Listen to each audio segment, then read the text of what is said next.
এ দিদি, কাল তো রাখি, আমার কি গিফট দিবি? যখন দেব তখন দেখবি। আমি তো শুধু রাখি পরাবো, তাছাড়া গিফট আমি দেব কেন? তুই দিবি তো আমাকে। আমি আবার কোথা থেকে গিফট পাবো? আমি ছোট মানুষ না, বরং তুই আমার গিফট দিবি। ও, রাখিও পরাবো আমি, গিফটও দেব আমি? কেন, সবাই তো দেয়। আর কি গিফট দিবি বলতো? দোতলা স্কেল বক্স, আর দিকে পেন্সিল থাকবে, রবার থাকবে, আর পেন থাকবে। বক্সের উপরে শার্পনারও থাকবে, আর একটা লাইটও থাকবে। লাইটটা যেন আবার জ্বলে। আর এমন ভাবে গিফটটা দিবি না আমি জানতেই না পারি, আমি যেন সারপ্রাইজ হয়ে যাই।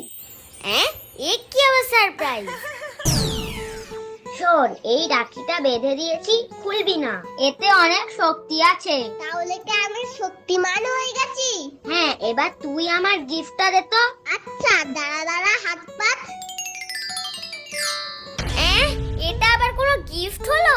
লাগবে না আমার এই গিফট, তোর গিফট তুই রাখ। তুই জানিস কাল থেকে না খেয়ে আমি তোর জন্য রেখে দিয়েছিলাম, তুই এরকম করলি তো, দে, তোর আর খেতে হবে না। এবার আমার গিফটটা দে। একটা ছোট লজেন দিয়ে আবার ভালো গিফট চাইছি।